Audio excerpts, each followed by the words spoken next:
Hey, what's up, everybody? And you are joining your girl Duchess in the closet for another Bible study. Y'all, I am coming from from Proverbs 18 today, and I'm going to be reading verse 6 through 8, and then I'm also going to end off with verse 10, okay?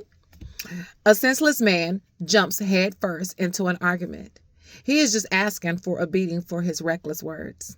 A fool has a big mouth that only gets him in trouble, and he'll pay the price for what he says.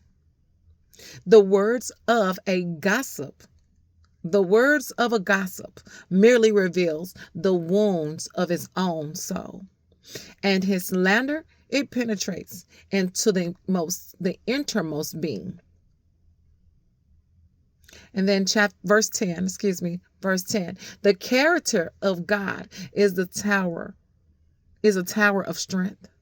For the lovers of God, they delight to run into his heart, and they be exalted on high.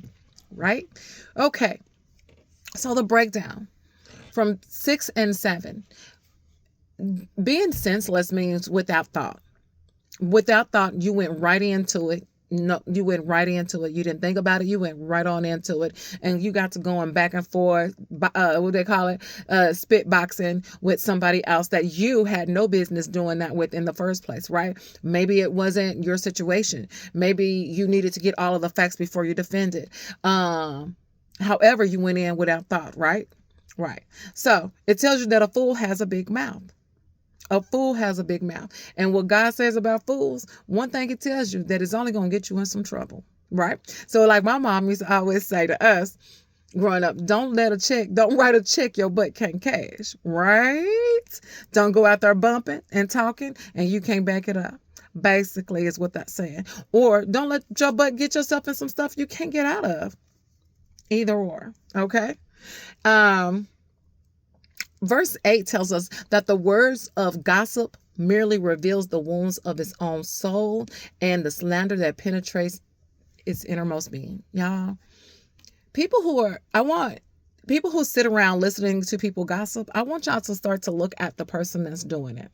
Look at the person that's slandering the other person. Pay attention to their heart. Pay attention to their posture.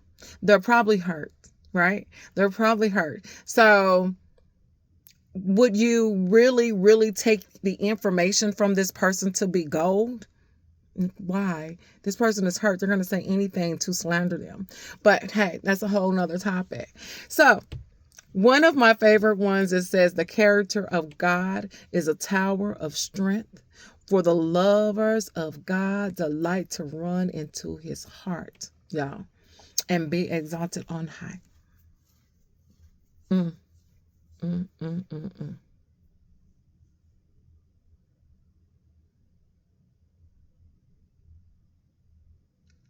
It's like a bed of flowers. Run into a bed of flowers, all happy.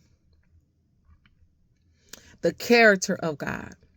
This is one of the ways that I test a spirit, right? The spirit of God. Does your character, does it show a tower of strength? Or are you always low? Do you only smile when smiles add? Or are you walking in and with the presence of God, the anointings of God over you? Because if so, the lovers of God is attracted to that. See, we delight to be around light. Light. And that's pretty much the only way I could really express that and say that. Like, and don't get me wrong, because don't get me wrong, right? Some people who don't know God don't know how to, don't worry about that. However, thank y'all so much for reading Proverbs 18, 6 through 8, and then verse 10 with me. Look, if any of this can be explained in another light, I would love to actually hear it.